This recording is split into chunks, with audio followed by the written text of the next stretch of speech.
accounts. We had some people that had some winners that win almost 1,000%. We had some plays that ripped 10, 20, 30 grand.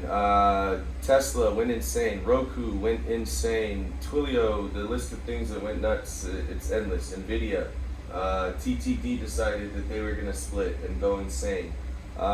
Just absolute absurdity in the market. It was like old times, the way it used to be. And it was nice to see. It was nice to see for a change. So it looks like things might start to get back to normal come next week. I swung like 100. Whoops, somebody's trying to get in here. Randy, get in that shit. I swung like 100 contracts of SPX calls at I forget what strike it was. I played them like literally the first strike out of the money. So I bought 100 contracts of that. I think after close, it looks like it popped off. It looks like we're gonna just go and hit. It looks like we're gonna go rip off another 100 points in SPX come Monday morning. So everything's set up. Tech, they haven't even hit the high of the year yet in like Amazon and Google, or I should say all-time high. So there's still room to run. I think that we just go berserk next week. I think they finally get back big into things like Amazon and Google, all the FANG stocks. Even Netflix, of all things, looks like after a year of being unplayable as far as trading, I mean, there's no point in owning it for the last year. I don't think it's gone anywhere. It actually looks like it might soon become back in trend and we'll be able to play that thing again. The meme stocks, a lot of them failed out pretty bad. Some of them GameStop came really close to just being all the way over. So did AMC, but they held the line. It's still there. It's still a play. It's going to be for a long time, realistically. Let me see. I don't even know what GameStop's at right now. Let's pull that up. Game. Yeah, so Game's under 209. If Game gets under, I think it's about it's under 198, so it tested it today. If it can get under 198, it'll get down to 150. If you can get down to 150, it'll get under 100. Eventually, the thing might go all the way back down to 30 bucks. Fair value of it at this given time, honestly, might be 30 to 50 bucks. One day, it should be a $100 stock with Cohen at the helm now and him bringing in officers from Amazon, I believe it was. Either way, whether it was Amazon or Google, I can't remember. I believe it was Amazon. He's bringing in some officers from over there to help him run Game. GameStop's going to end up being like the next Netflix of video gaming. And a lot of people still don't realize that video gaming is a monster industry.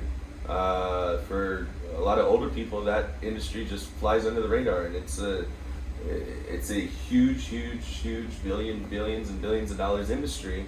And the subscription type program that I see GameStop going to just reminds me of Netflix when it first started. I think it'll do amazing. You can look into it further yourself, but obviously I think that the price that it's at now is just absolutely astronomically absurd.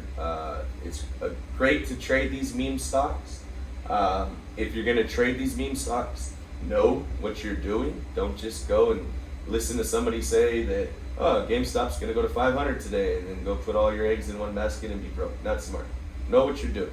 If you've never traded options before, you really shouldn't be anywhere near even touching any option, let alone a meme stock. That's like holding a loaded gun. It's just not good. So make sure you stay away from meme stocks if you're listening to this and you're thinking about starting to trade. Not where you want to start. You might want to start just learning how to read SPX or SPY if you don't have SPX on your platform. Start there. We're going to talk about a few things here today in our group, and then we'll discuss the overall market, and we're going to do some screen sharing here, see if we can go over some different things with trends, with moving averages, try to teach you guys what is in trend, when you would enter trades, reading option premiums, things like that. So first though, Jared, I've got you here, right? Let's see. Screen share. Yes, sir. All right, let me get this one. Alright, are you guys able to see my screen right here? GameStop? I can see it. Yeah. Okay. So, Jared, I'm reading through your questions right now, and I'm kind of sort of getting it and kind of sort of not, so I don't know if you want to check the message that you sent me and try to describe that to me in a little bit better detail. The answer to the first part is, can you buy multiple or only one if your full size is 2,500? The answer is one. If your full size is 2,500 and it costs 2,500, then you can only buy one. Now the rest of the question I'm not understanding.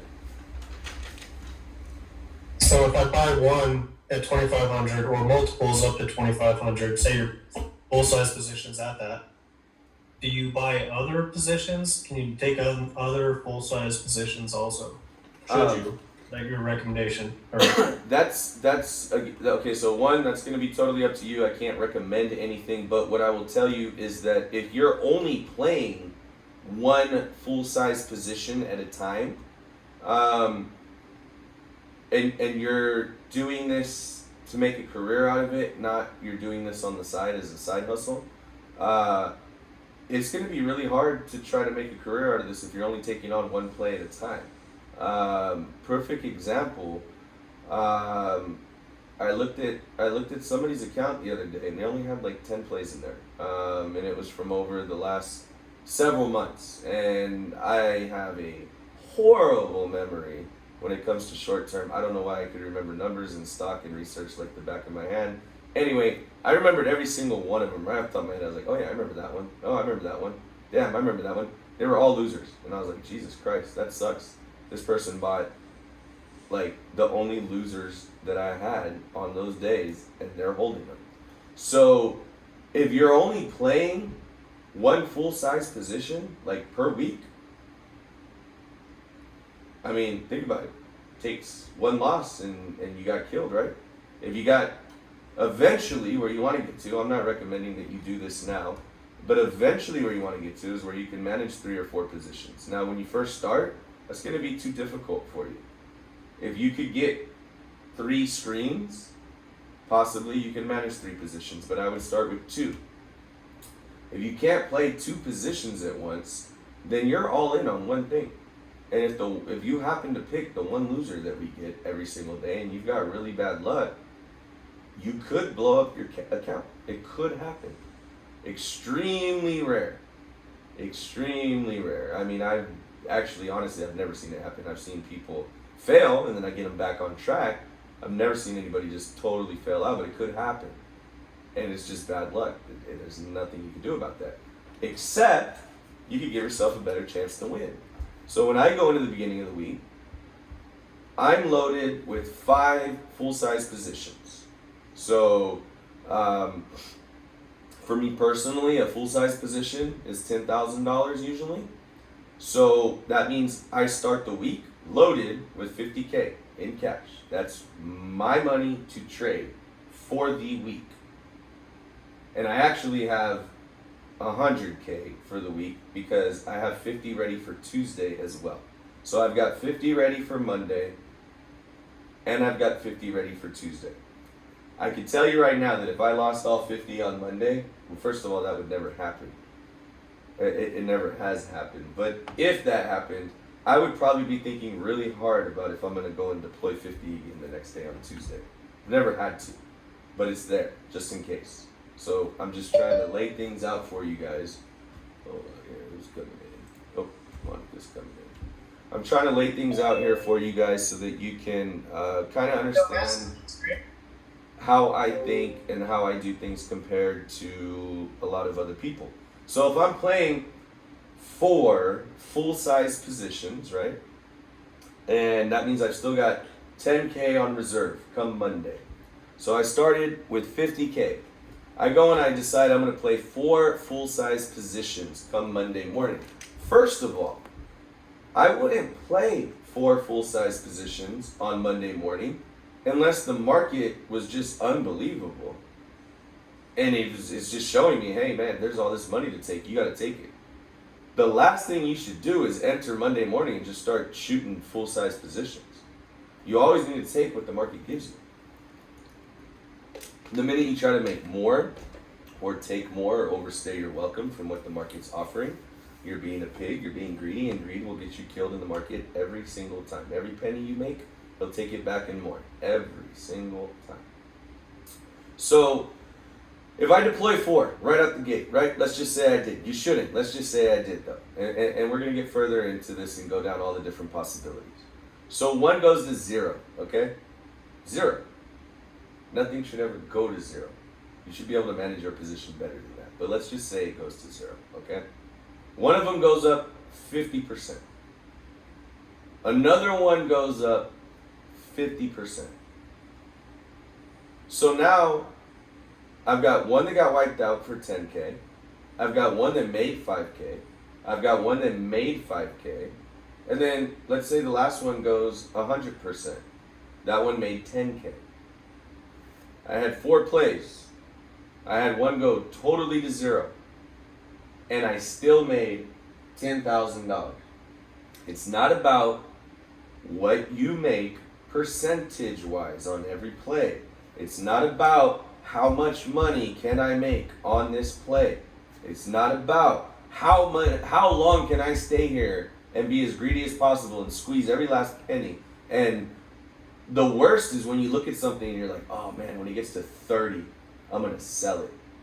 And you sit there and it gets to $29.95, and then it ends up going to 0 because you just wanted that nick. Think about that.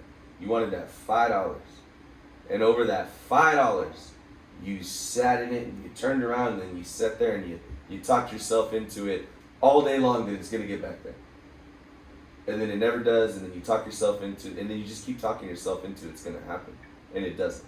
Don't lie to yourself, okay? Just don't lie to yourself. So, if you play by the rules, if you stop looking at every play individually, and you look at what did I make at the end of the day, that's the only thing that matters. Is it cool to say I hit 10 grand on one play, especially if you're a new trader? Sure.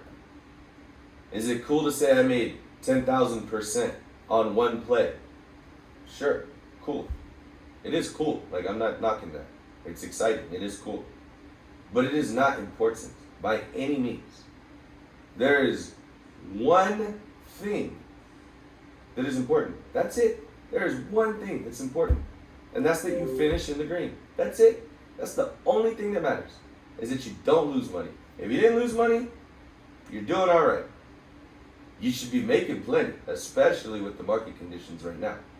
But as long as you didn't lose money, you're fine. Chill, relax. You don't have to make money every single day.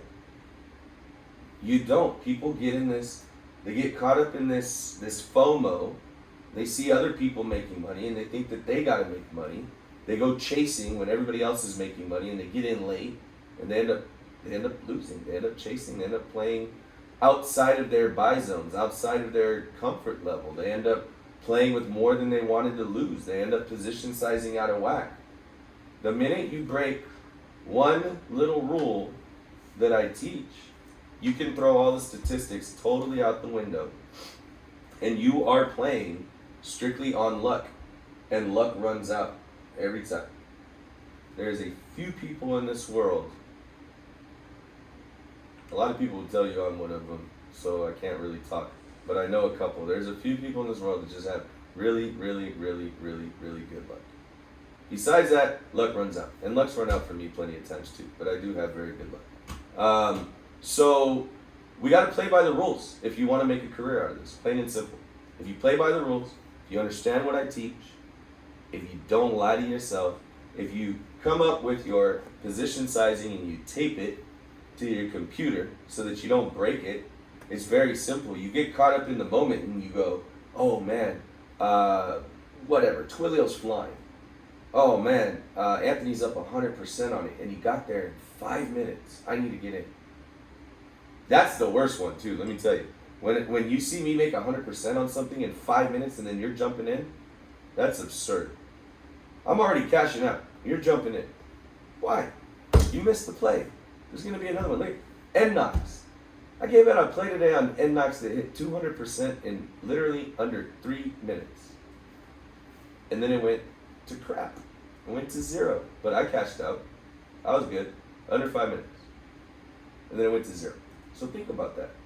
Don't go chasing. If you miss a play, you miss a play. There's going to be another one. The point of the story isn't that I hit a couple 100% in MiNiONS. The point of the story is that that happens all the time. So if you miss one, chill. Don't have FOMO. Relax. There's going to be another play. The minute you get FOMO of my play, or anybody's play for that matter, you're chasing. And the minute you get into that chasing mentality, you're already mentally defeated. Another thing that I want to talk about.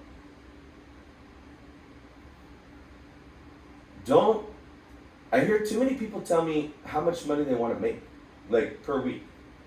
I hear this all the time. If I could just make X amount of dollars a week, I could quit.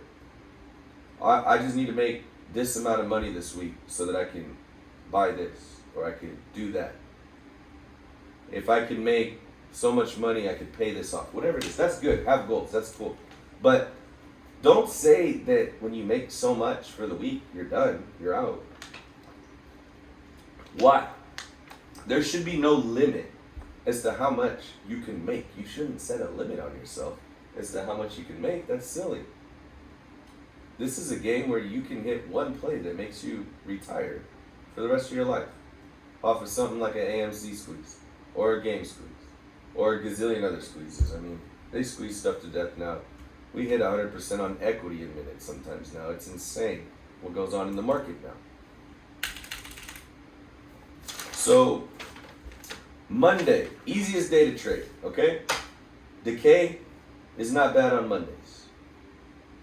Easiest day to trade, so when there's pullbacks, you don't get destroyed. If you're new to trading, just trade on Mondays. So you can learn about decay. You can learn about spreads in the options. You can learn about volume. You can learn about in the money, at the money, out of the money.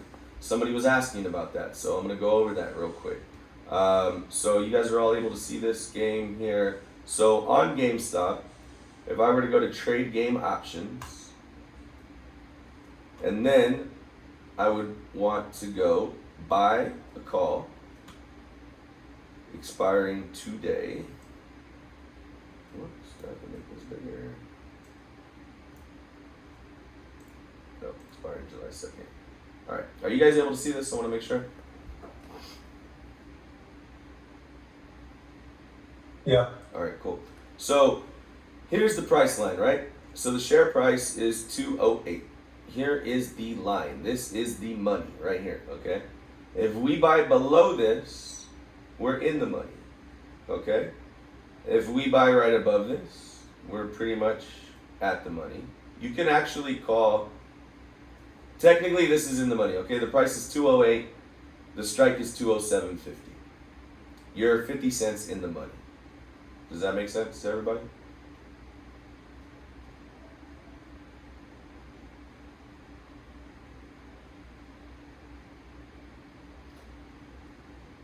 So here's the price at 208. If you're below it, you're in the money. If you're above it, you're out of the money. It's that simple. Now, the deeper you go in the money, meaning the further down here I go, so if the price is 208 and I'm buying calls at 200, I'm already $8 in the money. So do you see what they were selling for? About 20 bucks. So that means your break even, which is right here, and it tells you anyway, $219.90. The premium was $19.90. So your strike price is 200. That means you're paying about, just say, well, I want to call it 20, but it's right here in front of us, so $19.90. So you're paying $1,990. You move the decimal 2 because you buy 100. Every contract is worth 100 shares of stock. So you move the decimal 2. You're spending $1,999 for 100 shares in a contract. It has to move this much above your strike to finish not worthless. If it doesn't finish above here, 219.90, by the time it expires, then it's worthless. It's gone. It's done. Now, I know there's a lot of people that have been trading options that don't even understand these things right here, and the stuff that I just explained. How taking your strike plus your premium is going to be what your break even is. Now, we don't hold things and execute them. That's not what we do. So you don't ever need to worry about that. That's a fool's game to me. You just need to sell it before it expires. But do you guys understand what I'm showing you right here with strike price? It being in the money, meaning it's below here, that it's already in the money. The strike price, the share price is above it. If it's out of the money, it's above it. It hasn't hit there yet. The further out of the money you go, the more risky it gets, the less you pay. And if you can get, the further out of the money you go, and if you could get in the money, it makes a killing. People call it black magic when you pin something at the beginning of the week. Like right now, if I were to say, hey, GameStop's going to $250 next week, okay? These cost $6.58, okay? So GameStop would have to get to $256.58. Well, if I think GameStop's gonna get right to $250, the safest thing to play would be this right here, this $240, because the premium's $7.83, making my break even $247.83. Now, when I say safest, I mean this would be safest is the wrong word. This would be the most likely to pin and not be out of the money if I think it's going to finish at 250. Because if I move up right here, it's 13 cents up. It would be 250.13. If it actually finished at 250 and I held it till it expired, it would expire with this over 13 cents. But we don't do that. Again, we don't hold this. We buy them, we sell them. You don't ever have to worry about that. So the further out the money you go, the more risk there is, and the more you'll make. The further in the money you go, which is down here, so the further down here in the money you go, you're going to pay way more for the premium, but it's much less risky, and it doesn't make as much. So if you have a small risk level, but you want to play and be involved, maybe playing in the money's for you. I don't play in the money, ever. Zero, not whatsoever. Not what I do. I would not make the kind of money I make if all I did was play in the money. Not even close. That was a lot. So I want to take a break. Does anybody, first of all, I need to know that that actually made sense. So let me know that. Yep. Does anybody have any questions about what we've gone over so far? Are you able to explain how you can recognize when the market maker underprices those options when you see them? So if I have like this options chain pulled up right here, right? So you can see what I'm seeing. So if I'm looking at this chain, like too many people worry about looking at the stock. I mean, if you want to find a mispriced option, you don't need to worry about looking at the stock. That has zero to do with it. You need to be looking at this. Just like I am. I've got the stock here, right? So I can see what the stock's doing. But more importantly, I got the option chain here. I can see what the option chain's doing. So let's go through here and see if I see any that I doubt. There's not going to be any misprice at the end of the day. But misprice is simple. So see, Jared, how we're going 1538, 1465, 1323. Pretty simple. Just keeps going down, right?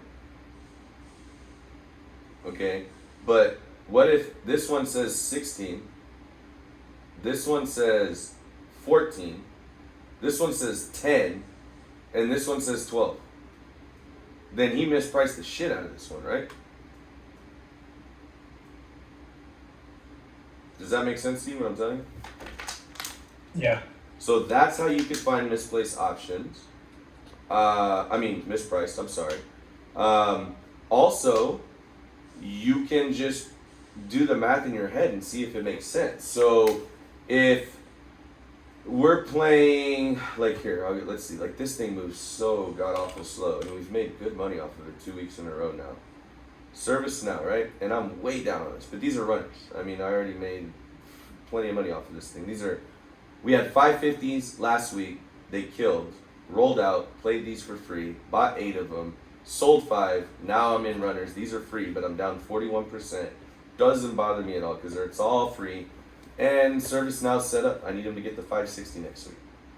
But let's look at their. Oh, somebody's trying to cut me. So let's look at their options chain.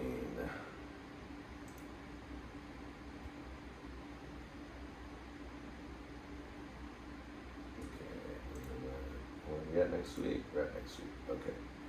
So here's 550s, Jared. They are $6.25. So break even is $556.25. Okay. So now if I look at this thing, and I've been charting this, right? So I know that above 5, what was that number? It was 532, was it? Let me see. 5. Yes, it was. I knew above 532 it was going to break out. And then I knew 544 was a level. And then 552 was a level. And then 562 was the next level.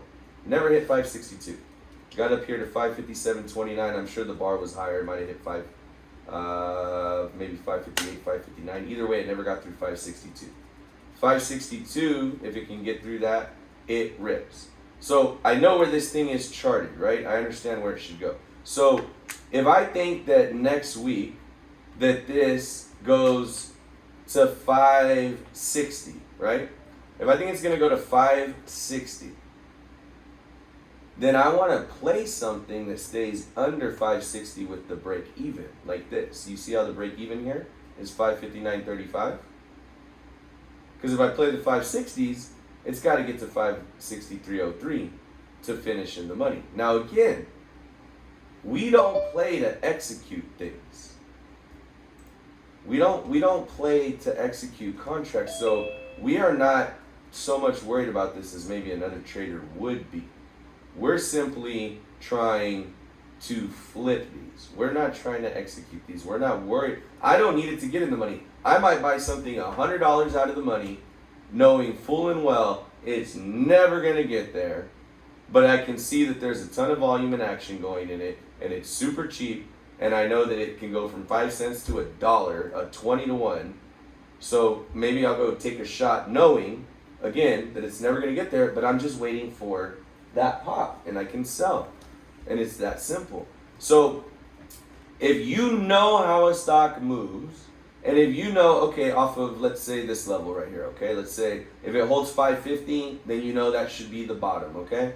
And then let's say 556 is a level, and it stays above 550, and now you know it's working in a channel of 550 to 556 right here. These are all hypotheticals. I'm just trying to explain this to you. So you know that as long as it holds this level, it bottomed. You know that it should run 20 points next week. Well, if you see something 10 points out the money, and it's only like $1, then that's cheap, because you think it should go way further than that. So when you figure out the charts and you start charting things and you start seeing where they should go, you can figure out if you think you mispriced them or not. Not only that, when you start playing long enough, you'll know how much these things just cost off the top of your head. You'll be like, oh yeah, Google 2500s, yeah, those go for about this much. Tesla 800s, yeah, those go for usually about this much. And those prices will be good for however long it moves in that range, and then they go, and then they come back down and go. When you play things long enough, though, you just kind of get a feel for how something should be priced.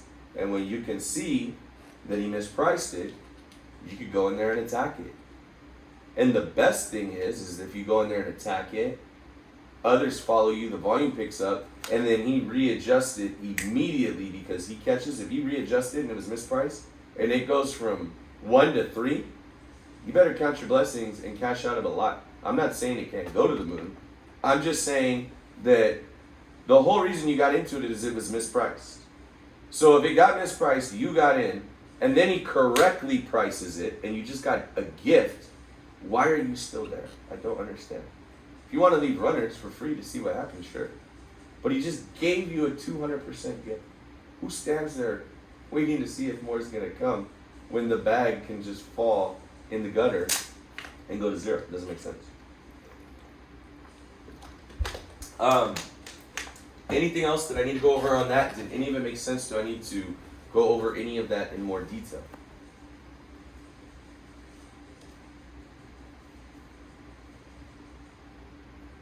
That's good. Okay. Does anybody else have any questions before I close this screen about wanting to know anything that would have to do with showing you here on a chart? Anything, whether it be reading. Oh, well, you know what? Here, I need to do that anyway. So let's go back here. I was going to show you guys this. So you can, everybody's got charts, okay? If you're on mobile, you probably aren't going to be, even if you can see a chart on your phone, it's worthless. So don't look at charts on your phone. Look on a computer. So we're going to go through setting up a chart from beginning to end.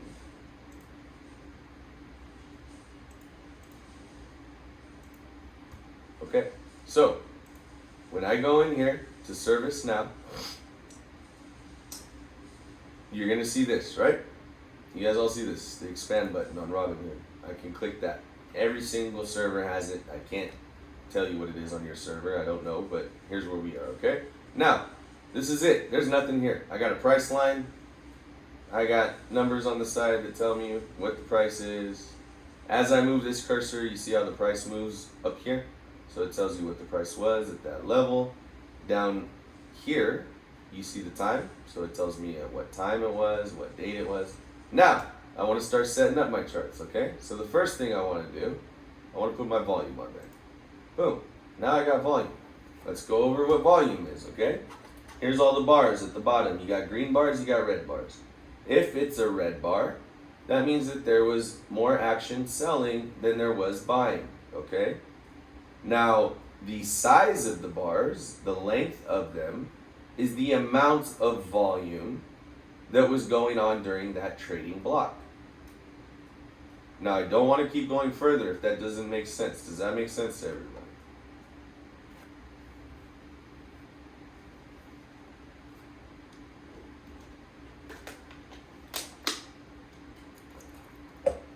I have a quick question. Sure. Yes. Can you hear me? Yep. The amount of volume on that high green line, is that the number you see at the bottom when you're looking at the stock? Say it says like 11 million people are viewing at that time. Is that number correspond with that line? No, so, okay, if you're looking at my screen right now, and I'm on this huge green volume bar, do you Yeah. see in the top left it says volume 37.63K? Yes. Up here, so watch. Yes. Okay, Yes. so that means that during this 10-minute print from 240 to 250, there was 37,630 shares of Tesla that were traded, bought and sold. And that there was a lot more bought than sold because, do you not see that it's a big green giant volume bar? Now, you can correlate this with the chart up here. So if you go directly up, when you get a ton of volume in the buy, look what happens. So the volume started right off of this bar right here. And then the volume came in big, the stock ripped, okay? Then the next volume bar, you see that little tiny red bar? So it had very little volume after this giant bar, and it was in the sell direction. So that's what made this little dip right here. And then on your next bar, you had another nice green volume candlestick showing a lot of buy action, and the volume was about 4 times bigger than that one. Maybe not, let's see. Volume here was, let's say, call it 4K. Volume here was, let's call it 18K. So it is 4.5 times. So about 4.5 times bigger than the last print, okay? So what does that do? Spikes it again. Does that make sense what I'm showing you so far? Yes, thank you. Okay. And then, so this is volume, okay? So that's what that is. Then we're going to start adding stuff to our chart. So we're going to add moving average, and we want several moving averages. So we want to keep adding the moving average. So I'm going to add another moving average. I'm going to add another moving average. Now, if you're new, don't put more than 3 moving averages. You're going to really screw yourself up. You want to color code these things so that you can read them clearly. Make sure it stands out so that it makes sense to you and your eyes. Everybody's eyes are different. I'm going to set mine so that it makes sense to me. So put the colors so that you can tell the difference and it doesn't look like a big blurb. Now, you want to have a 3, okay? This is the period. This means what was the average during a 3-minute period, and it'll give you that price, okay? So I got a 3-minute moving average. I want a 5, so I'm gonna click on the setting bar here, turn this, click on the setting bar here, turn this to 5, click on the color, let's see, we got green and purple already, let's see how orange, I don't like that. That one I can see better. Okay. So now I got a 3, a 5, and then I like a 15. That's all you need when you first start. You don't need anything more. So let's change this to 15-minute. And let's change that color, which you can't tell the damn difference. I don't like that. I guess we'll go. That looks nice. Okay, so now we have our moving averages, okay? So what these do is our price is the green line, okay? So all this green line, that's the price action of the stock itself. That was what it was trading at, okay? These other lines, so our pink line is the 3-minute moving average, okay? So this is not the price of the stock, but what it averaged during a 3-minute bar. Same thing on the 5, the blue. This is the average price during the 5 minutes, not the actual. And then you got the 15. Okay? Does that part, it should make sense. I don't think I can ask after that. Now, we're gonna add a little bit more data, okay? And I'll explain more in this in a second. So we want our RSI, Relative Strength Index, okay? We're gonna add that. It'll pop up at the bottom. Boom, there you go, okay? Now we got RSI. Are you guys, I can't see it on my computer. Are you guys able to see how there's like a shaded red dotted line back here? It's from here to here in the background. Do you guys see that or no? It's tough to see on here. Behind this orange graph, like literally in this space I'm circling, there's like red dotted line. Are you able to see that or not? Yeah, we can see it if we zoom in. Okay, so this is called the relative strength index chart, okay? If it is trading inside of this red dotted line, the bottom of it is 30, the top of it is 70. That's the zone, okay? If it's trading within that zone, it's trading at normal levels. The minute it trades out of that zone to the down underneath, that means it gets below 30, it starts becoming technically oversold, okay? That means technically some buy action, some support should come in because it sold off more shares than it normally will during that time period. Now, on the flip side, when something breaks through, like I'm showing you this one right here, you got, 81.87. So see, it broke out of the RSI. Here's the RSI at 67, right? And then it breaks out above the dotted lines. So through 70 and it gets all the way up to 81. And then it went all the way to, 90. Later on here, it went to 88 and 90 again. So once it gets over 70 through that dotted line, it's technically overbought, meaning there's a lot more buying than would normally go on, so there should be some selling that comes in to taper that. Now, when things decide that they are going to go, when big buyers come in, this RSI indicator doesn't mean anything. Because when somebody comes in on ServiceNow and puts $500 million or $1 billion or whatever the hell they put in it, and this thing goes from here and goes boom straight up to here, but not in that fashion, more of in a straight up fashion like this jolt right here. This RSI is going to go all the way up here to oversold, and it's just going to stay there. And if they get people to keep buying it because they got FOMO, it could stay there all day. It could run all day long. If anybody knows of a stock that ran all day long today, let me know and I'll go show you an example. Today the market sucks, so I don't really know anything that ran all day long. It was just chop, decay. So that's that indicator, okay? Indicator, listen to what I'm saying. Everything is an indicator, a tell. Nothing is fact. Nothing is set in stone. Nothing is science. Indicator, all right? This is one thing that can help you trade. A lot of new traders, they just base their whole basis off of the RSI and they trade, and it's ridiculous. I use it to help me. You don't rely on any one thing. If you rely on any one thing, you're gonna fail.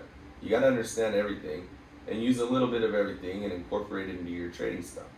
So that's RSI. Is there any questions about RSI or how it works before I move on to the next one?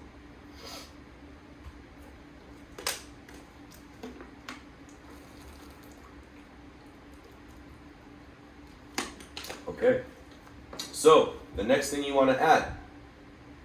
This one I'm not going to go into for a few reasons. One, it takes a long time to explain it, and it will be much better if you just go onto YouTube and have it explained to you, because you'll be able to stop, pause, rewind, study, hear it a few times if you want to. You should. Let me be honest. You should. Every trader should. Okay? I don't care about the MACD. But the MACD is a very simple indicator for newer traders. I'm not going to go into detail about what all these little bar prints right here mean, but it's simple, okay? You got your upper line. You got two lines here, right? I got a blue line and I got a pink line. And that's all there is, right? So my pink line is started on top. Do we see that? Every single time that the top line, wherever it starts at the day, every time the top line is above the bottom line, it's going well. It's going in trend, okay? Anytime it crosses under, it could be in trouble. And then it crosses through. Wait, hold on. I got these wrong. Oh, I can't see to the corner. I'm sorry. The way this ran was like this. Okay, so the blue line, every time this blue line, I apologize, is crossing up through the pink line, it's supposed to be bullish. Anytime it comes down under it, it's supposed to be bearish. Goes back above it, it's supposed to be bullish. It's a very simple, it's much more complicated than that if you go to a YouTube video and watch it, and it'll explain what these dark prints and light prints that look like a volume bar do. And you can set your time limits different too, it's preset. I just leave it here, 12, 26, 9. To me, watching this action in here tells me a lot more than this does right here. So I put it up there just as a, hey, let me look down there. Did it cross through? Okay, whatever. This is the same stuff up here, but just much more detailed. This is two lines showing me it crossed. Okay, it crossed. Okay. Here, I can see it crossed through a bunch of different moving averages showing me strength. Now, I don't think there's anything else I need to show you guys. Depth chart, you don't need to see that. Don't worry about the exponential moving average. So, the reason why I use these right here, 3, 5, 15. I'm a momentum trader. I'm in, I'm out. I play options. I'm not here. I mean, we do a lot. I mean, yeah, we buy equity. We hold it for the long. We buy leaps. We buy longs. We do a lot. But the main thing that I do is trade options, and I flip them as fast as I can. So that's why I use a 3, a 5, and a 15. That's all I need to figure out momentum. Later in the day, I'll pop up a 90-minute chart. Might even pop up a 240-minute, a 4-hour chart, like once the day's halfway over, just to get a feel and see the big picture. But this is all you need to read momentum right here. So anytime your price action, which is your green line, anytime it moves through your moving averages to the upside, it's now going in trend the right direction. It's bullish. It should, when it crosses through, get some volume to pick up action and keep going up, as you can see here. Now, anytime it crosses down under all of these lines at the same time, like it does right here. Look, right here. Let me see if I zoom in on this. It doesn't make a difference. So, right here, it crossed through the red, the blue, and the yellow. So at this point right there, it moved through the 3, the 5, and the 15. And what happened? It dumped. But then it found support, and then it went right back through. It went through the 3, it went through the 5, and it went back through the 15. So then it showed strength. Then it stayed above the 3 right here. It still stayed above the 3, still showed strength. Then it dipped down below. Now, when it gets down below this 15, that's not good. But again, you don't get nervous. Everybody gets nervous. They just sell the first time they see something. You lose nonstop. What did it do? Found support right away, came right back through all the moving averages, and then it was fine. Look at how well it stayed separated above all the moving averages. So this thing moved well all day. You see that? You see how it just kept separating itself above these moving averages? They're here to the right. Your green line is always here to the left. So this thing moved well all day long until the end of the day. And then right here, check this out. It moved through all the moving averages right here, right? There's the pink, there's the blue, there's the yellow. 3, 5, 15, moved through all of them. And what happened when it moved through all of them? It never moved back through any. And then check this out. It goes through the 3 and the 5, right? Tries to give you a head fake. Hey, we're turning around. But look, did it ever even cross the 15? Nope. So then it came back down. Boom, goes back under all of them again. Then it goes back through here, and it gives you a head fake. Oh, we're coming back. But did it ever go through the 15? It didn't. So then it comes here. Then it starts consolidating and going sideways a little bit. And then everything gets all grouped up here, right? So when everything gets all grouped up, it's either just gonna flatline or eventually drop or eventually go up. That's what it's gonna do. So it flatlined, and then what happened? And then it dropped and it went under all the moving averages again. Does this stuff make sense, what I'm showing you right here?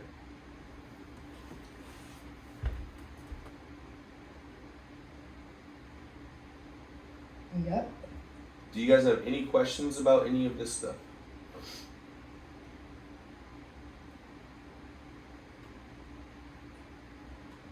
Can you explain where you've mentioned before it's got a wall? Oh, well, I'm not going to be able to because the order books are closed. So normally you can, whoops. Yeah, I can't even see order books right now. It's not even available. Normally, I've got a little arrow right here that I could click and it'll show you the order books. And when you look at the order books, it'll show you how, let me see, maybe Spy will let me. Nope.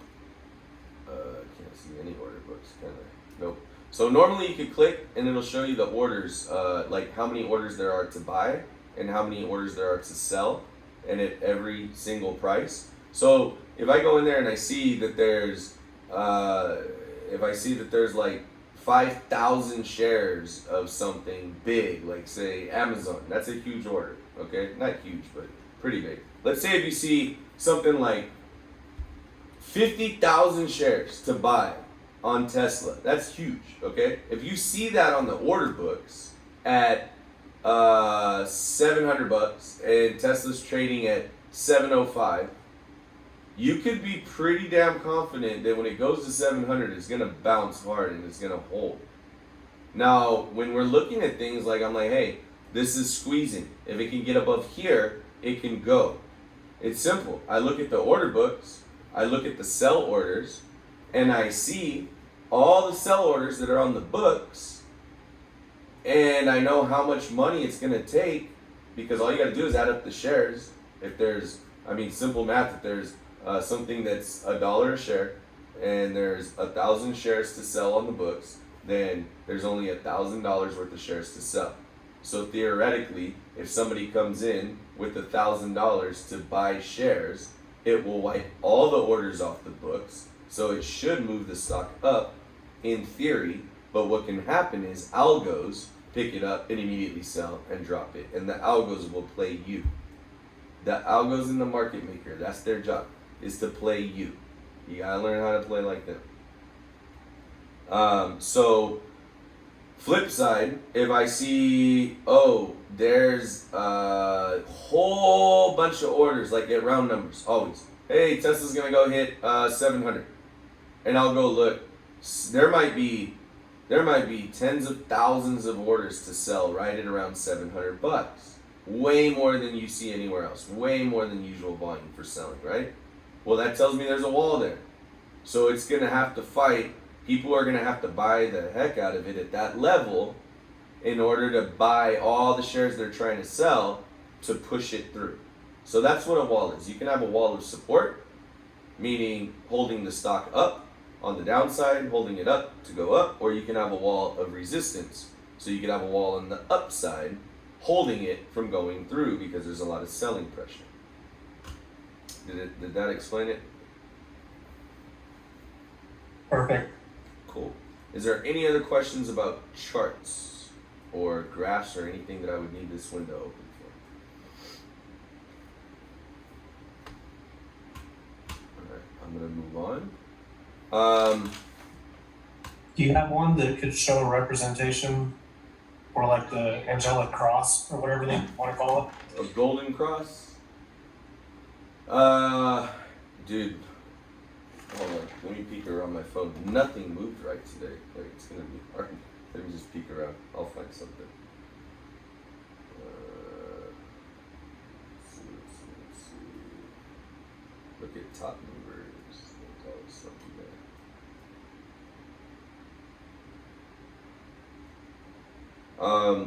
Does anybody else have any questions about anything at all? Alright, let's try space. See if I can try this.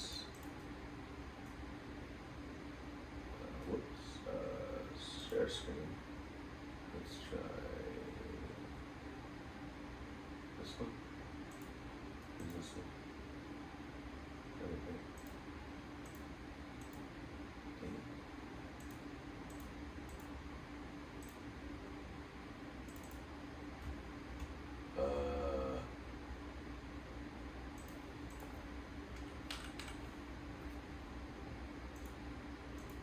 Okay, we said space. Let's see.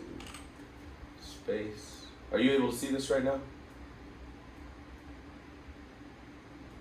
Yep. Okay. So, God, I wish I'd have caught that. Here is, let's see if we can find a good, pretty looking one. Well, this would be a good example. So, right here, when it comes down, do you see this? And then, this one doesn't even have a good one. So this one broke through the 3 here, the 5 here, and then the 15 up here. Trying to look for one. Let me see who else had a good day. This one doesn't have a good representation of it either. Dang it, who had a big day with a lot of action?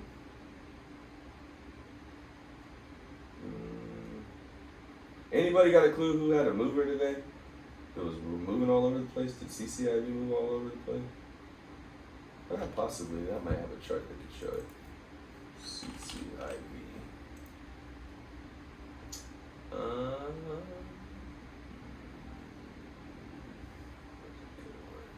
Right here. Okay, boom. Here we go. All right, you see all my price line action right here, Jared? And Yep. right here at this point, it pretty much breaks all the moving averages at once at the exact same time. Do you see that? So when you start getting it grouped up, when it takes a dip and everything gets grouped up and it busts through all the moving averages at the same time, like it does here, usually that's what happens. Look at that. Boom, took off. And you see how it stays separated to the left side of all these moving averages? That's because it's just flying. Which means your RSI is going to be off the charts. Look, RSI is at 80. That's not crazy high. but your RSI is high. Right here, you got your green bar, your volume's high. You hit through your golden cross right here, and as soon as you did, it separated itself from these other moving averages, and it stayed separated. And it had one pullback, but look, never touched the 15, not even close. So it wouldn't have scared me at all. And then ripped right back through them, and then just kept on ripping. And then here is where it would have scared me to get out, is right here after it drops to this 15-minute. I probably would have stayed, in all honesty, thinking that it was going to rebound right here.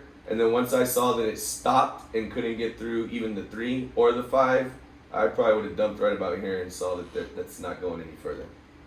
But then look, comes down, and then when you see this cross right here through the 3 and the 5, that gets exciting. And then when it goes through the 15, then I would probably want to make a play on it, and it would have been good. Boom. But if you wouldn't have taken profits, you could have got whacked. No, you wouldn't have got whacked. It would have came down and ended up way up here. You had to time this thing. But if you were in it at any point during here, you killed it. But anyway, showing you those things, I mean, does that explain what I'm trying to show you there a little bit more in detail? That's great.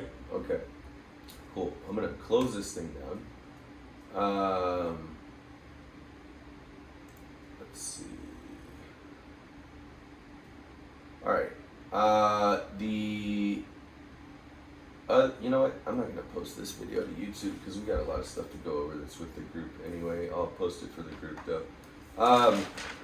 So let's see here. When to sell. People are struggling with when to sell.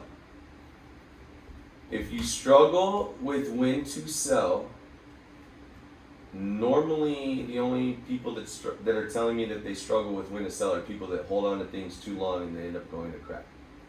If that's you, most people don't say I struggle when to sell because they're losing all the time. People don't say that. If they're losing all the time, they'll just say I lose all the time. If people say I struggle to sell, it means they're winning all the time, but they keep turning them into losers. So it's very simple.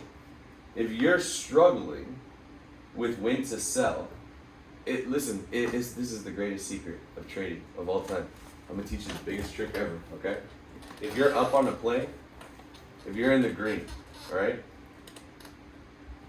If you are contemplating if you should sell it, stop thinking and sell it. Does that make it easy for you? There's your answer. It's that simple. If you're thinking about selling it, stop what you're doing and sell it. You shouldn't be thinking about if you're going to sell it. You're in the play for a reason. If that reason disappeared, then get the hell out of the play.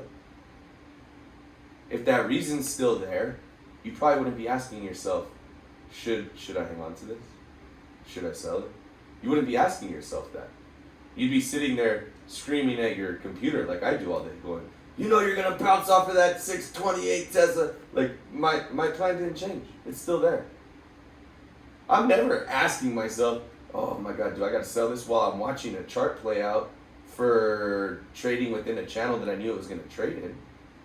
So again, if you're up and you're asking yourself, should I sell it? The answer is simple. Yes, you can't lose by winning, can you? You can't. And if you're struggling with it, obviously you keep losing. Get out of the habit of losing. Wherever you think you should be taking profits, if you think you should be taking profits at 50%, cut that down. Try it. Make it 30. Watch what happens. Try it for a month.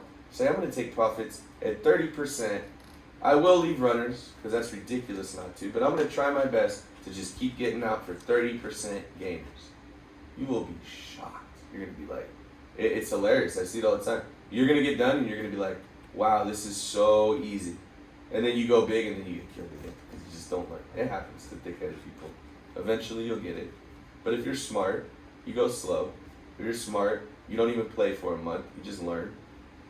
If you're smart, you study. You actually participate and draw charts like Tanner or like Danny. I mean, Danny, my God, forget Elijah. Brody draws better than Daniel does, and I think Brody's like 4. But guess Way what? better. But Way better. Way better. But he tries. He draws them, and he puts them out there, and he puts himself out there so that I can critique him, so that I can make him better. Did Tanner get bothered? Tanner, did it bother you when you couldn't draw a chart for shit the other day, and I kept telling you, nope, that ain't it, that ain't it, that ain't it. Like, honestly, did it bug you? No, I was so happy. Yeah, you were like, damn it, I don't know what the hell's going on. You learned something, right? Yeah, 100%. I was actually really happy about it. So yeah, you guys, I mean, if you're not going to put yourself out there, man, you're not going to learn. Learning how these charts work is everything. That's the difference between me and most of you and everybody that I know for the most part, is that once I get in a play, I've already got a plan, and I already know the channel it's in, and I already know what I'm looking for. I already know if it hits a certain level and breaks, that I'm going to just pull the plug because it didn't work out. I already know when it hits a certain level above, I'm going to be selling X amount. I know all these things the second I hit buy. Already got all that stuff planned in my head. And if I don't know it in my head, I promise you it's because I see the momentum's coming and I don't want to miss out on it. I want to get in on it. But the second I get into it, I'm analyzing it, looking at levels, figuring it out. It doesn't take me more than maybe 25, 30 seconds to figure out everything I need to know. You should know it before you go in. But when I see something that's going to rip, I don't care. I get in and I'll figure it out after I get in. But you got to have a plan, okay? If you don't have a plan, you're going to be toast. Because if you don't have a plan, I mean, think about it. What are you waiting for to sell if you don't have a plan? You don't know what you're waiting for, so how the hell could you know when to sell? You're just sitting there going, I mean, literally, you're waiting just going, oh my God, it's still going higher. Oh my God, how high can it go? Oh my God, I'm gonna retire today. Oh my God, like, for no reason. Like, dude, sell it. You already thought about it. If you thought about it, it means you need the money. So sell the damn thing and walk away. Don't be dumb. If you're struggling, just take profit sooner. Wash, rinse, repeat. Don't break it. Stop doing that. You're cheating yourself. If you just stick to the plan, you're gonna win. You're gonna win week in and week out. There should be very few days that you end up in the red trading here. Very few. The only time I ever end up in the red is because I've got some Bitcoin in this damn account and Bitcoin takes a poop. Besides that, there's no reason that you should have horrible days in the market. I mean, if the market sucks, stay out of it. Today, the market was crap today. I still hit like 100 and a 200% winner. I also had plenty of lottos that went worthless, but I spent worthless money on them. I mean, I spent money that I had already made, and I just said I hit a 200 and 100. So if I hit a 200 and 100, I could have 3 go to 0. It means nothing. You just got to play your account right, play it as a whole. People are asking about having an issue sending crypto as payment. So, okay, USDC, US dollar coin, all right? Not Tether. Don't even think about it. Not US dollar coin. I mean, not Tether. Not US, anything else. USDC, US dollar coin, all right? You can buy it in pretty much any platform. Not Robinhood. Listen, if you're invested in crypto and you keep your crypto somewhere where they don't give you the keys to it, you're not invested in crypto. You're borrowing crypto, okay? I said I have some crypto in my Robinhood in a couple of my trading accounts. That's not where I hold all my shit. That's stupid. That's where I trade Bitcoin. If you don't have it in an actual platform like Voyager or Binance or Gemini, or there's a million, where you've actually got keys to your wallet and a wallet ID, a wallet code, a wallet transaction, whatever you want to call it, the wallet number ID. If you don't have that, you don't own your crypto. Robinhood owns your crypto. So that's first and foremost. If you don't have a platform where you have keys to your wallet in crypto, you need to get with me and get one open ASAP. You're not a crypto investor. That's just the truth. So, that's problem number one, apparently, for some people. Get on that immediately, okay? It's simple. Very simple to open an account. It gives you keys and pretty much everybody allows you to buy USDC. So buy USDC. You don't get charged anything for it. It's dollar for dollar. You can buy $500 of USDC. It's gonna give you 500 USDC. You can send it to me and my wallet address, which I will provide, and it's gonna charge you a $15 fee. And I'm gonna eat the $15 fee, so you don't have to worry about it, okay? Now, if you were to do Bitcoin, you'd have to buy Bitcoin, which it's gonna charge you a fee. Then you'd have to sell the Bitcoin, and then, not sell it, then you'd have to send it, and it's gonna charge you another fee. And I'm fine with that. Honestly, I don't even care. But I'm making it as simple as possible so that everybody's doing one thing and we're on the same page. Because Venmo is trying to go and control people's money and shut them down if there's too much money going through it. Cash App's doing the same thing. The banks, everybody, it's a joke. Like, basically, if you have a lot of money, they want to tell you that, hey, you got a lot of money, but we're going to control it. And you've got limits, and you can't get it when you want. You can't send it when you want. You can't take it out when you want. We're going to charge you all kinds of money for wires and transaction fees, and it takes days. Screw all that. I don't want to deal with that. I can hop on Voyager right now, and if I had $1 billion, I could send $1 billion to somebody in China and push send, and my transaction will get verified within minutes. And I don't need the bank to tell me it's okay to use my money. I don't need Venmo to tell me it's okay to use my money. I don't need Venmo sending me messages saying if you don't approve your ID, the money that you have sitting in here, you're going to forfeit it. It's ridiculous. I don't need that. That's why I'm done with the old financial world of investing in banks. Of putting your money in the bank, of letting a broker manage your money. Like, it's cool for a retirement account, but like for a growth account, crazy. Manage your own money. You're gonna make a killing. Way more than your broker's gonna make you. So USDC, all you gotta do is buy it. I'll give you my wallet address, you send it. Does anybody have any questions on that? I will walk you through it if you need me to.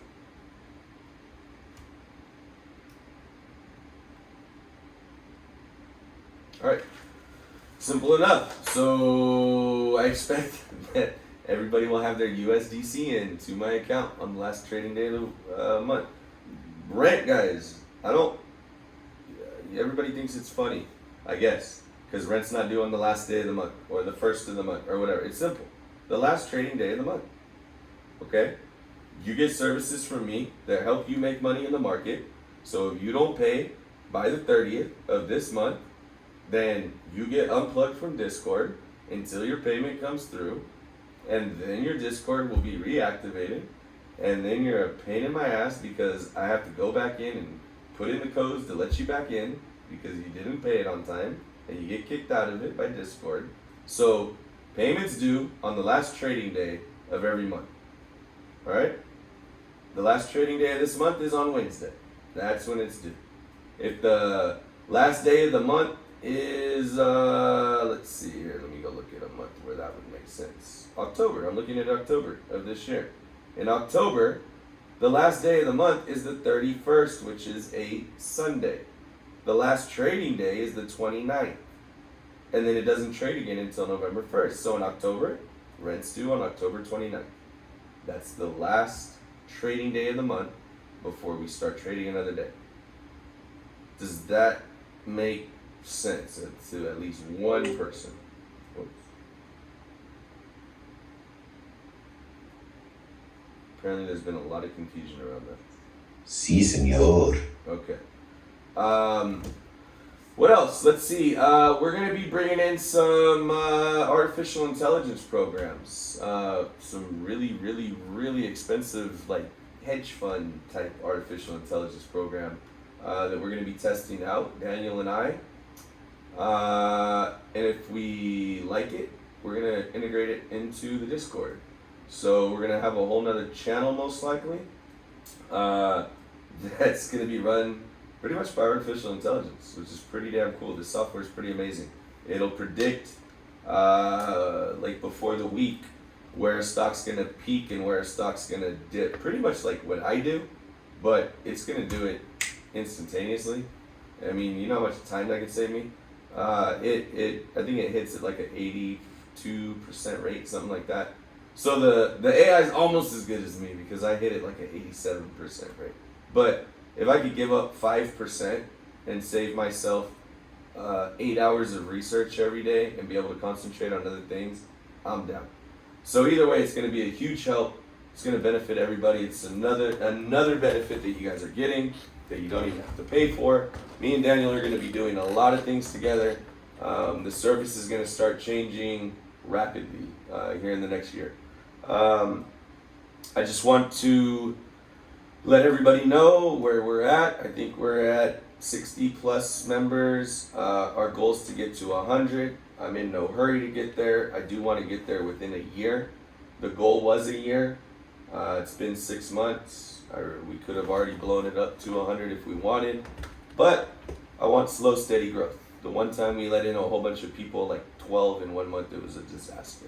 So closed service, referrals only, or an invite by myself. If a current member invites you, you can send in your resume.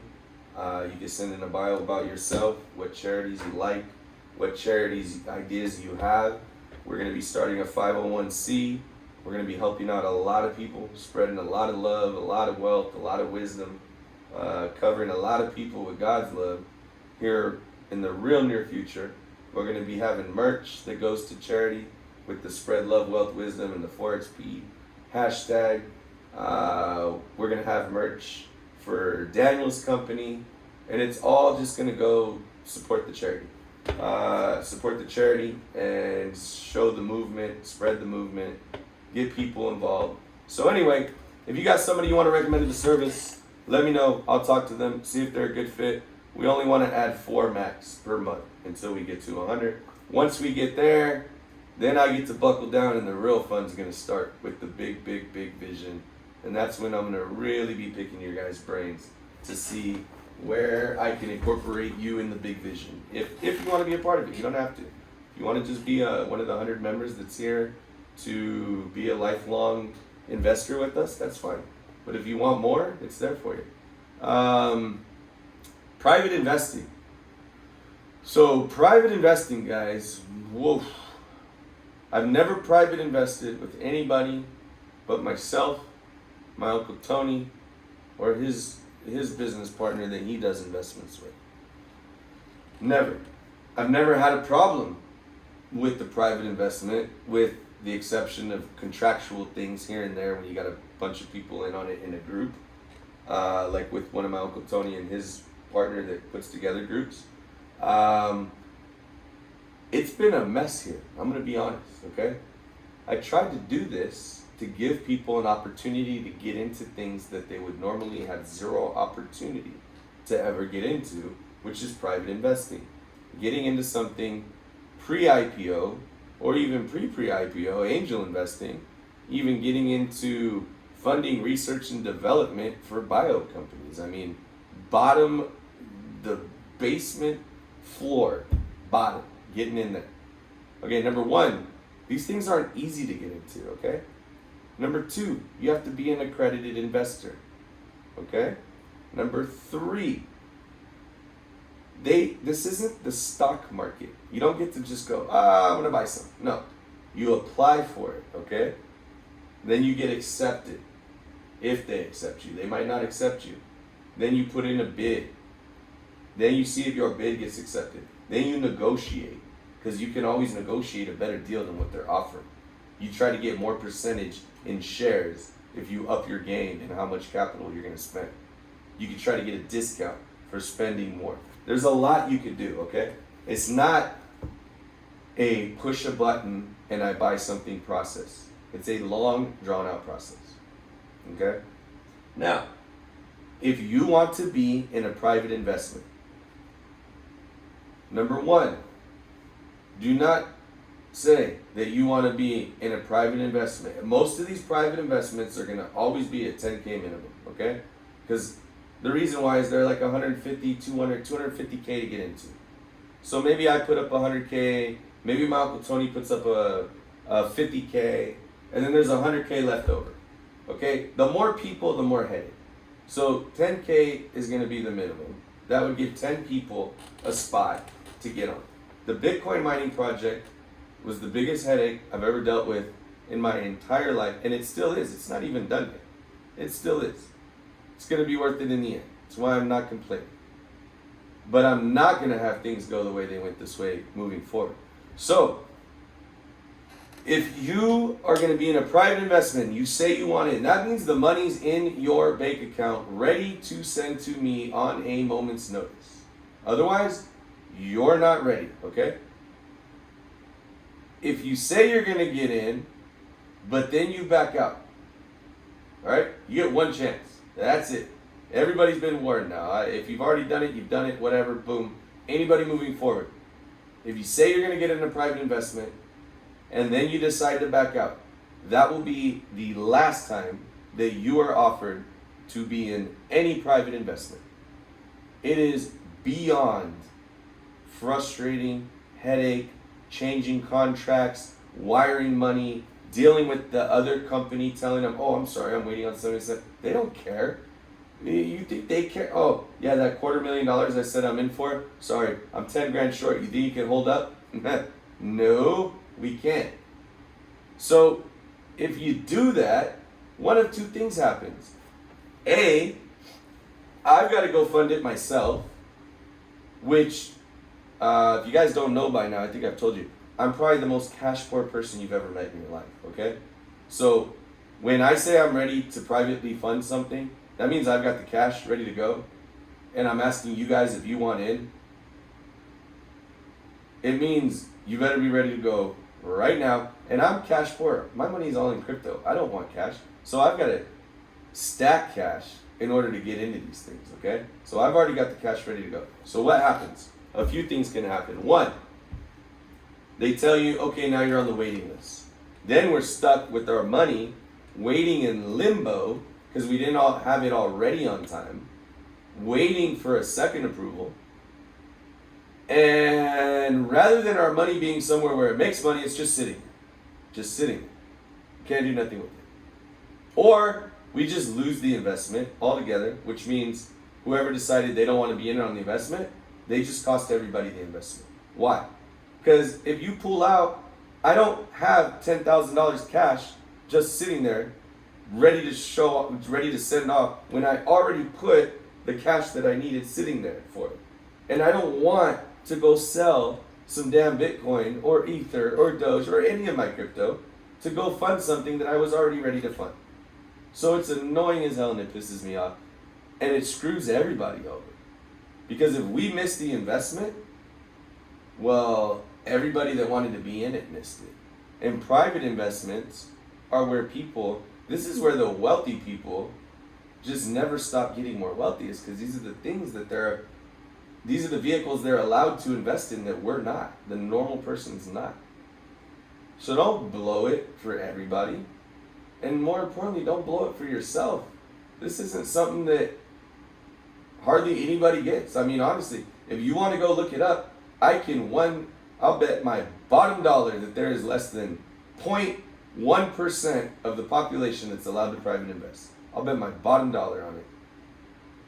I'll bet everything I got that is less than 1%. I know that for a fact. But I bet it's less than 0.1. So don't blow that opportunity. For you, for the group, for me, make me miss out on a private investment for the first time. So here's where we're at with BitPay.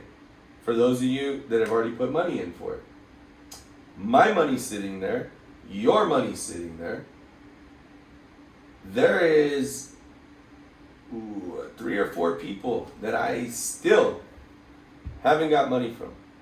2, I think it's only 2 or 3 now. I just got money from somebody. Somebody just sent 20K.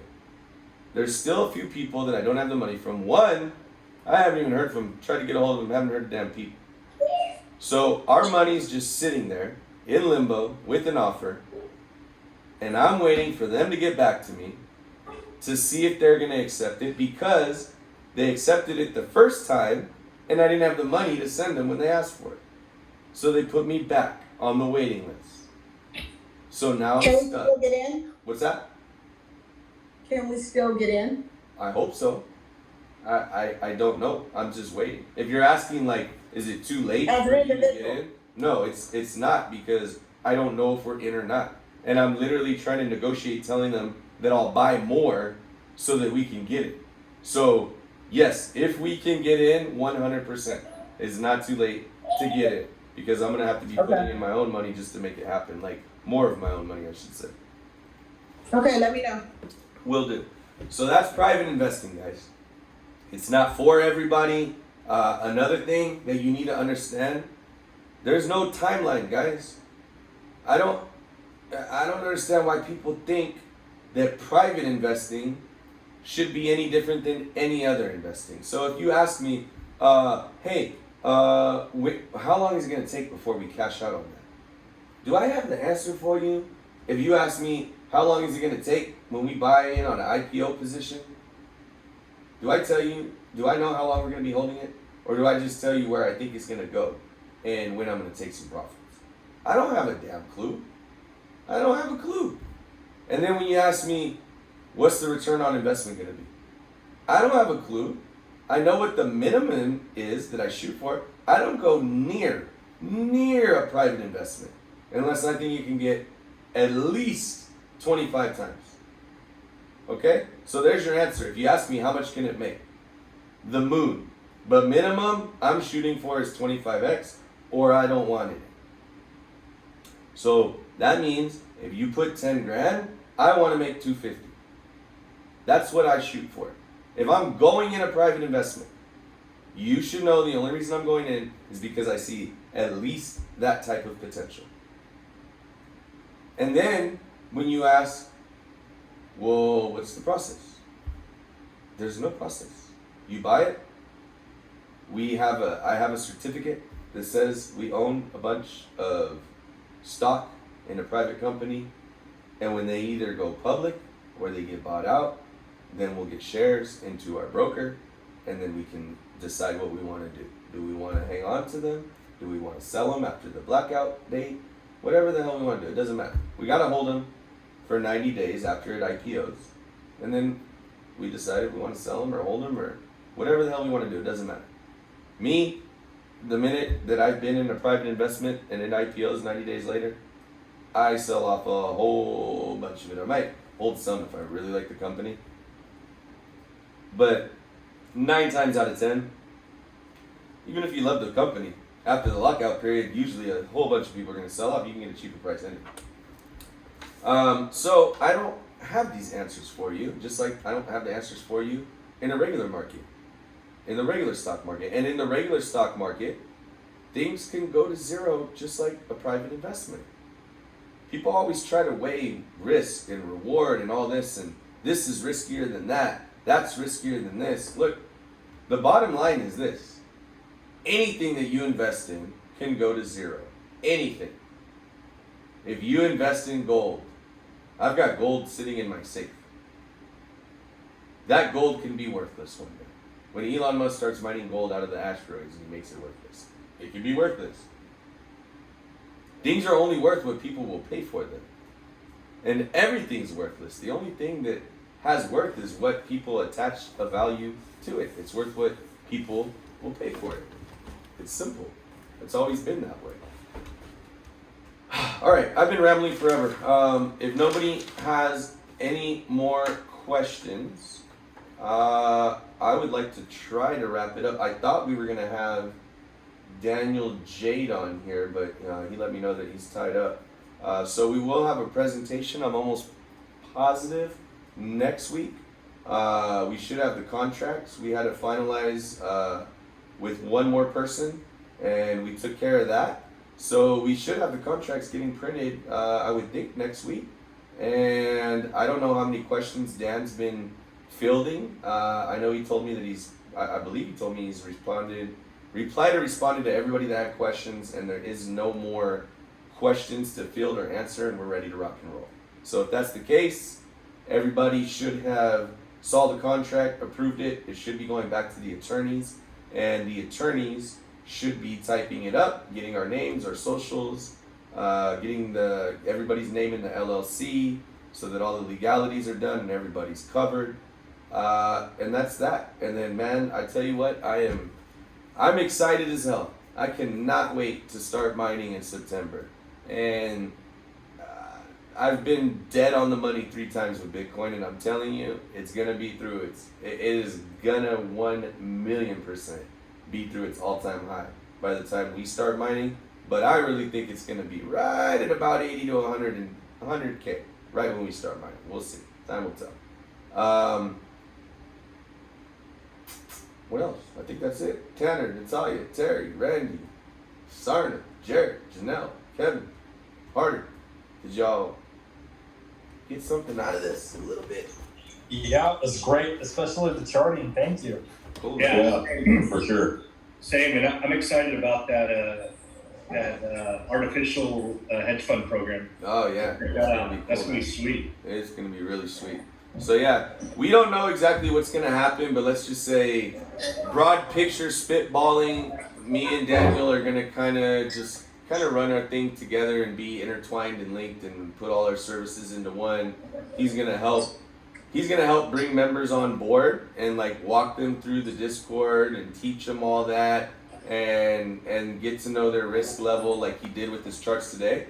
That way he can help assess the person and let them know like what their risk level is and where they might want to start within the service, as well as let them know that being a part of our service, at some point, if you ever decide you want to get a retirement account, Daniel is going to help out anybody that wants a retirement account, and he's charging people 2% ridiculous. So anyway, it's going to be good for everybody. He's going to bring people on board. He's going to save me some time. Daniel's way more patient than I am and way better than I am in explaining things to people. So that's going to be good for people. And just having Daniel be a part of my team for me is huge. I mean, how much better can it be if you're in the financial industry and you got a guy that owns a hedge fund in your team? If I think I should sell, I'm gonna sell. All right, you learned something. That's the most important lesson you can learn. Thanks for that one. Yes. Dude, Jeff, listen, just log on and ask me, hey, Anthony, should I sell? And I'll remind you real quick. Perfect. Oh, man. What time is it? Ooh, that went an hour and a half. All right, guys. Well, you guys have a blessed weekend. I'll post this. I'll post it at least to YouTube, I guess. I don't know how beneficial it'll be because they're not going to be able to see shit on my screen on YouTube. And most of it was showing you guys things. But I'll do it anyway. So, have a great weekend. Spread love, wealth, wisdom. Go bless some people this weekend. We're going to have a killer week next week. It's setting up to look like an absolute ripper next week. Got a 80 contract swung. I thought it was 100. I sold 20. 80 contracts swung. SPX is going to rip, baby. See y'all later. Spread love, wealth, wisdom. Thanks, Anthony. Bye, everyone. Adios. See you guys.